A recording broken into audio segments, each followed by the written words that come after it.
going on, guys? Welcome back to the Free Reign 6M podcast. Today we got Dad. He's not on camera, but we ain't got that many cameras yet. So, right. And we got a new guest, Diana Jimenez. Hello. It's a good friend of ours. Works with Dad, and got a good story to tell. Yep, absolutely. Good friend, Free Reign family. Yeah. So Diana, what are you up to? What are you doing these days for work or? Work. Obviously busy all the time. This year, we have a lot going on in our family. Son's a senior, so it's exciting, and planning a wedding. So I'm getting married this summer. Where are you going to get married? Cancun. Hell yeah! Bringing this goofball too, huh? Yeah. It'd be fun. Somebody needs to watch him. Tell him everyone's on their own this time. He's gonna need a babysitter. So what do you do for work? What's your career? I work for the local government and public works. Yeah. I'm currently in the solid waste division. So. That's badass. So how'd you get there? Years ago, I've been with the city for almost 18 years. I had a newborn that was 3 months old, and I said, I got to do something. And went to apply and just thought, I'm not going to get this job. Just had a baby, was working part-time. And I started a few weeks later, worked at the health department for about 6 years. And then from there, transitioned into the current role that I'm in now, but along the way, I've moved from other departments. Before you were with the local government, what were you? What'd you have going on? Going back, so obviously I'm not from here. When I was 2 years old, my family came here to the United States. Actually, my dad came here before my mom and I and my brother, and he was here about less than a year, get situated, get things going. And then my brother, my mom, and my uncle and I came here. So I was around 2 years old and just grew up in KCK. So I like to say that I'm from KCK. Yeah. I'm not an original dot like they claim or say, but that's all I know is KCK. Yeah. So what part of Mexico where your family from? Chihuahua. Yeah. And really? Like the little the dogs journey here that's interesting? The journey? Well, I was 2, so I don't remember much, but we'll get into some of that.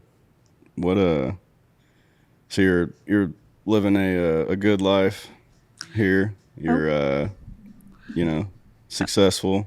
You're living a good life here, right? I would like to say yes. Yeah. Very blessed, grateful. Yeah.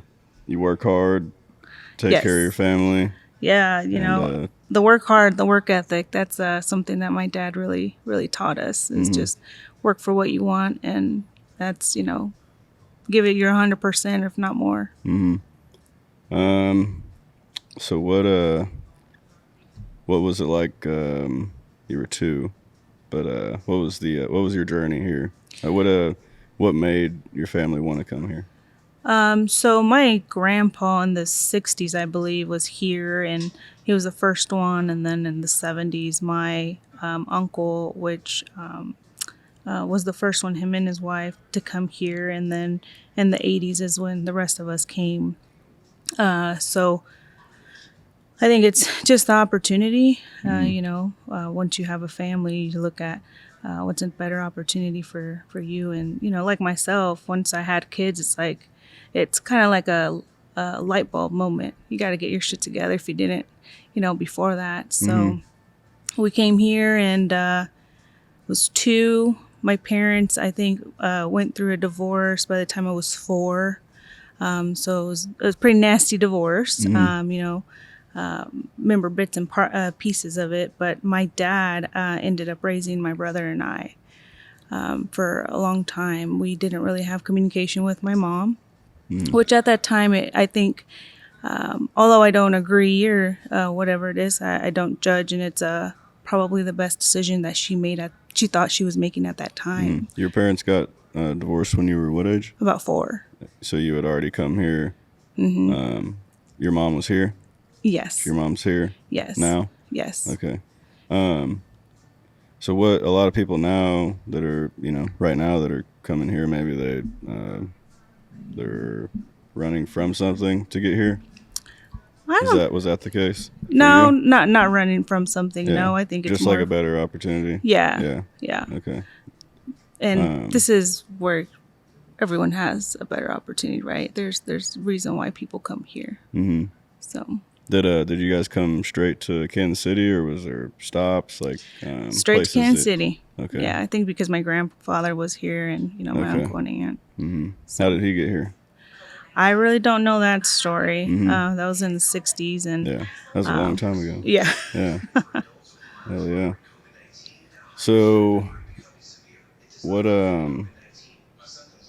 was there any challenges like getting here? Like what's the well, I would say highlight of your journey here? I would say it was a challenge for I would say my dad and my aunt and uncles and everyone that first came here. You come to a country where you don't know anything and you don't know the language. So fortunately, my dad, when I was younger, did take that opportunity to learn the language and took classes and stuff. Still being a single parent and still taking those classes. So I really look up to him for that.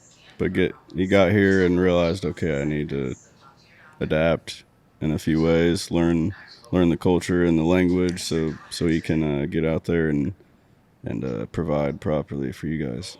Yeah, I think just in life, things didn't probably turn out the way they thought it would be. You get here, and a few years later, you're a single parent of 2 kids, and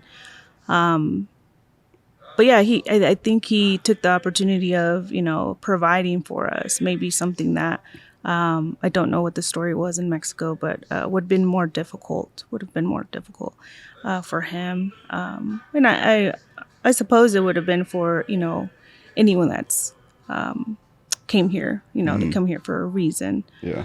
So what were some other challenges maybe for you growing up here? Well, I think my dad raising my brother and I got help from my grandma. She helped raise us. My uncles and aunts, I mean, they all were part of our life, growing up. They were there. One was there for one thing or another, and throughout that we learned from each of them. So I think just the challenge is, my dad having to work, at times 2 jobs, at times 3 jobs in order to provide. He did get remarried along the way, and growing up, I wouldn't say it was in the best part of the neighborhood. So that was challenging in itself, but I think it gave us that experience to know what we wanted in life. Do we follow that path, or do we take a different choice in life? I can tell you, in KCK, we lived all over, from 7th and Mill, 7th and Homer to, Argentine, 36th and Strong, 15th and Central area. So just a little everywhere. And it was different everywhere, right? Even remember the Silver City apartments, being there, and a lot of people know it's projects back in the day, So we knew once that sun went down, you were outside, you were inside. Yeah. So, but that's how we grew up, just also being around like gangs and seeing my stepmother at that time, her family was into that, and we witnessed some of that stuff. So yeah, is that how common is that? Like back in Mexico, like is it just something that people come here and And they get into gangs when they get here, or is it something that No. they bring from? So that they were from here. No, Mhm. so they're not Okay. from Mexico. Yeah. It's just my dad was always working, and Mhm. his ex-wife at the time. That's kind of where we're at, and we're around it, whether if we were out around them or not, but just the neighborhoods that we were living in, and Yeah. so. Dad, you got any side questions? I just a little bit more interested in what you've heard about the journey from Chihuahua to the U.S. The journey, as in like getting here, Yeah, like you know, everyone's how like, did "Oh, you that guys crossed the work? river." How far was the travel? So I wouldn't really know. I wouldn't. I We mean, could probably look it up. so it's the state right under in Mexico, right under Texas, Okay. and I really don't know how, but I do remember my uncle at one point saying, carrying us across. So, and I'm assuming at that time it wasn't like a river that was, chest deep. It was probably ankle deep. Think so? I don't know. Maybe. Well, so the current state of the U.S. border. Are you aware of the? Well, all right. So between until now and the election, once the election comes around, they say there's going to be about 12 million new people here. What do you think about that? When you say new people, it's like crossing the borders. Crossing And that the- is that just the Mexico side? Mm-hmm. Yeah, Oh, okay. Yeah. but they're from mean- all over too. Yeah. It's Yeah. not just Mexico, Mhm. Central America. It's Asians and Middle Eastern. They're just flowing across the border at levels we've never seen before. Yeah. There's terrorists. I think they have like a terrorist alert watch or something, but there was like 70 something last year, and there's already 336 this year. And there's terrorists that they know about that have crossed the border that they don't know where they're at. There's a bill that came up the other day. That it was a one-page document that basically said Hamas can't, people from Hamas can't enter the U.S. Okay. And they blocked it. They blocked it. Mhm. Really?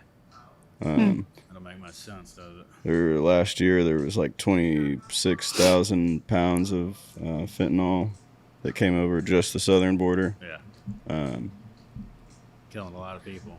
So I don't know. And then there's a story about the cop in New York City that there was about a dozen immigrants that jumped this cop that beat the shit out of him, and they were released without bail, and they gave him free tickets to go to California.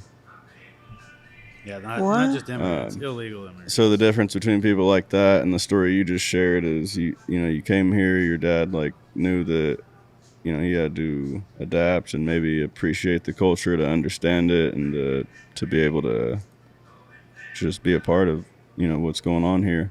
And so I don't know what's your opinion on Well, I mean, just the dangers of leaving a border wide open. well, I think it's dangerous for any country, right? That's why Yeah. we have laws and so forth. Some people will say, well, even if people are deported, it's like, well, why did they deport them? It's like, well, it was illegal what you did. Technically, it's illegal, right? Mm-hmm. So it's a consequence, and that's a risk that we were at. We Yeah. were once there, Mm-hmm. so we knew that if that was a possibility. So did we have a plan? No, but I don't know other people's intentions of coming here, right? Mhm. I think of my family, and it's like, if we're making that long journey, we're taking a risk. You, like you say, you have to adapt, right? Mhm. You have to learn the language, adapt to how it is here. We can sit here and say, oh, in Mexico it's like this. Well, for a reason we left, right? Yeah. It's not to say we can't keep the same tradition. Mhm. But I don't know other people's, I guess, goal in coming here, other than to take the opportunity that this country does have. And Yeah. there is a lot more opportunity here, right? Mm-hmm. And that's probably why those numbers increase, because they know that there's so many resources. I think it's important for people to know not to hate the people that come to get a better life. It's the policy and the actions that our leaders are taking to, because like we fought, like nurses were going to lose their job because they weren't getting the vaccine, and you guys probably were kind of suckered into it a little bit, just kind of wearing a mask or but you have all the like 12 million new people, and they're not making them get vaccinated or even check in if maybe they're bringing in a disease, or because that happens. Yeah, That's why we get vaccinated. I think certain diseases that the U.S. but had it's under control now are spiking again. Yeah, it's you can't knock somebody for running to have a better life. Absolutely not. Right. Not at all. It's on the politicians and the leaders of our country just not doing it correctly. Yeah. Well, if our immigration policy was better, more streamlined, we wouldn't have this problem, right? Yeah. How do you think about, what's important for an immigrant? What are the important things for an immigrant to do once they're in the country to be successful and be contributors to American society? Well, the short answer would be to obviously put their part in it, right? So what does that look like? Whether it's attempting to learn the language, attempting to adapt, following the so-called, the rules. But I think I just can't imagine, I'm 40 years old, as a kid, and how my dad and my mom adapted to a life, in Mexico. I didn't do that, right? I didn't have that experience where, I was raised in Mexico for 20 years and then came to a different country. Mm-hmm. I was just raised here. That's all I know. So I'm sure it has its challenges, but it's just really putting in your part, I would think, because I don't have that experience, and because that's kind of the fair answer, right? So Sure. They're here, and it's just, what are they doing to take advantage of the opportunity? If you're coming here and you're doing stupid shit, you're gonna have stupid outcomes. Right. So if you're coming here and you're trying to get your life together, and you're really taking that opportunity to get ahead in life, whether it's for yourself or for your children, then I'm sure things will be better. Yeah, It's not going to be, an easy road. There's going to be challenges along the way, but it's what you do for that. You can't just come to a country and say, I expect you to feed me. Well, hell no. You got to work for that shit. And that's what has to happen right now. There's not, like, we don't really have anything to give right now as a country, especially to like that number of people. There's this country does give a lot, right? Mm-hmm. And it's like going to be the rate. Like, right. There's hundreds of not thousands, like right? thousands a day. Like, you can't track that. You can't help people at that rate. You're not helping them. You're stuffing them in warehouses and getting kids out of high school and putting them in high schools like animals. It's not. Yeah. It doesn't even. It doesn't help anybody. Millions and billions of dollars to other countries every day.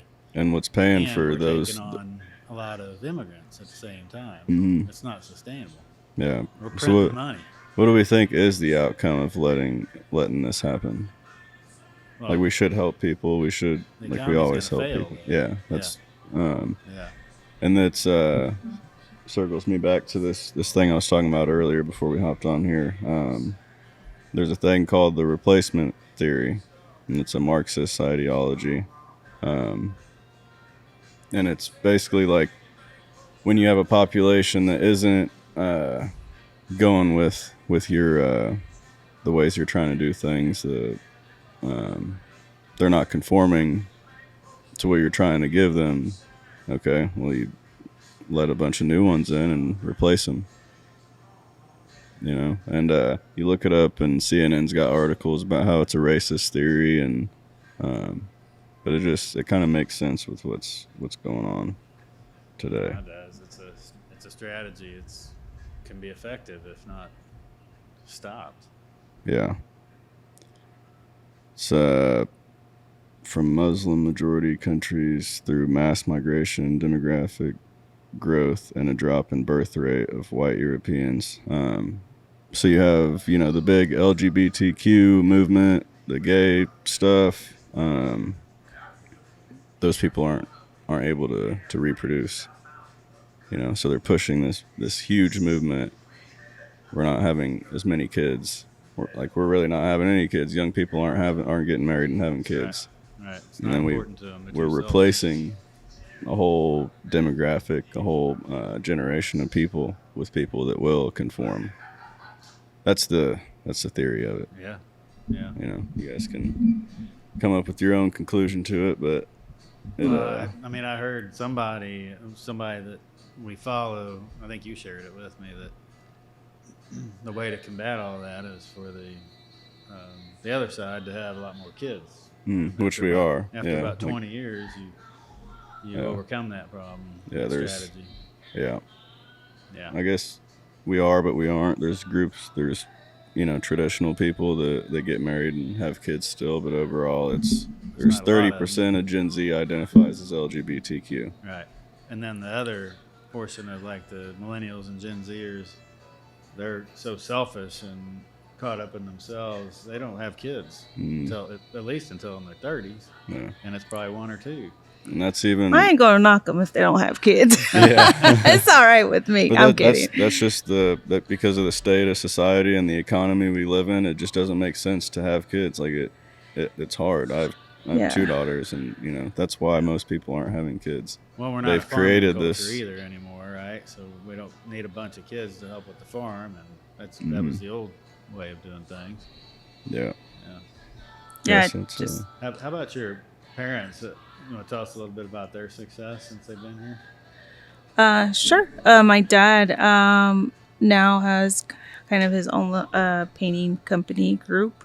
And then my mom had a business. She was, from what I understand, one of the first Mexican stores in Kansas City.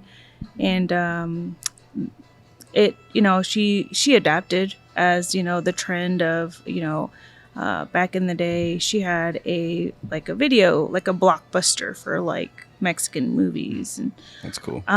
So then she also had, sold CDs and cassettes and jewelry. And so cowboy boots and things like that. And as, the video cassettes went to DVDs, that's where it started shifting things. And so she adapted and knowing that change, I think that's where she took that risk to open a restaurant. And it was successful for a little over 20 years. She just closed about 2 or 3 years ago.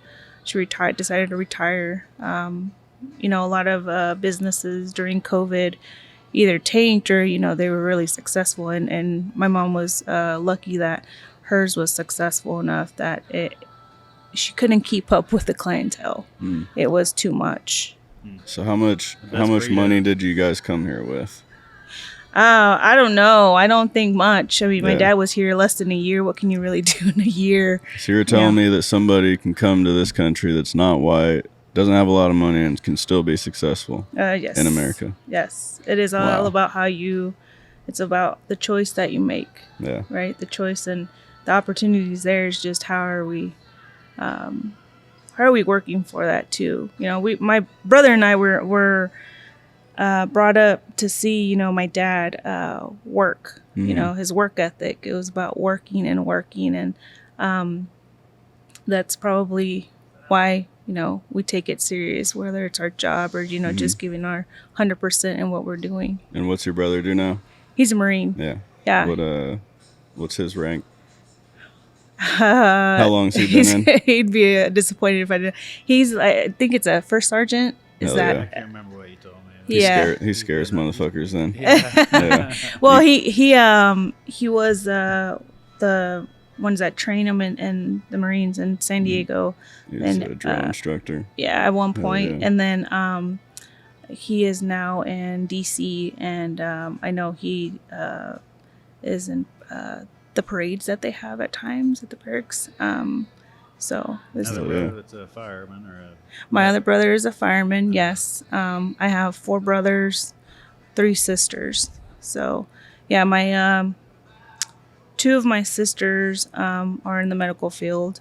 My brother Andy, he is a fireman. My brother Noah is a Marine. David, right now, I think he's working at FedEx. And then my other brother Noel, he works for KCKPD. So Hell yeah. That's pretty cool. It's like the opposite of what you'd see on CNN or some shit. Right. You know, Right. Yeah. it's badass. Yep. yeah. So it sounds like a great family. Definitely, like I said, it's the opposite of what you'd hear on mainstream media. But It's a pretty blended It's- family. So my brother and I mhm. have the same mom, dad. My dad remarried, had 3 others, and then my mom remarried and had 3 others. So it's there's no steps, half, or any of that for us. It's just Yeah. we're brothers and sisters. And That's cool. when we have, even I have things at my house, whether it's for my kids or just getting together, Mhm. my brothers and sisters are there. There is no this side and that side. Yeah. Yeah, and my dad's very. My dad will hug, my sister. That's my mom's. As much as he would hug me, when he sees her. So the greeting is still the same. Yeah, he's a good guy. Yeah. I like your dad. Yeah. We'll have to get him on the Your mom made podcast. the best burritos in town. I know that. I miss some burritos. Yeah, Should have brought some today. trying to convince her last year to reopen, but I don't think that's gonna happen. Yeah. So what message do you have for anybody that's looking to do anything with their life or facing challenges in their life, but they still want to accomplish something in life? What message do you have for somebody in America that's looking to just live a good life? Yeah, I think it's like I said, it's just your choice that you make. You have the opportunity, and sometimes there's challenges along the way, but it's how you react to that, right? I could say where I'm at now and the position that I have at work, I worked my ass off for that, whether it was there or anywhere I wanted to go. And I've been knocked down a few times. I'm not going to say it was a smooth ride, but it's what I did when I got back up. Yeah. Having that attitude, it wasn't going to change me. It was just going to make me better.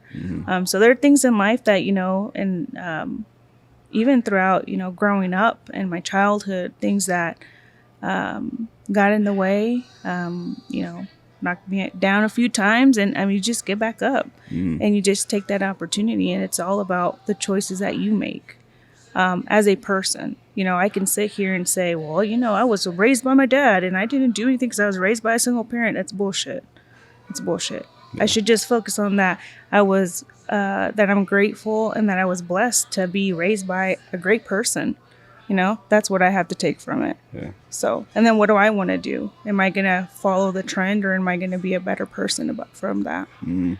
Sounds like you're a no excuses type of person.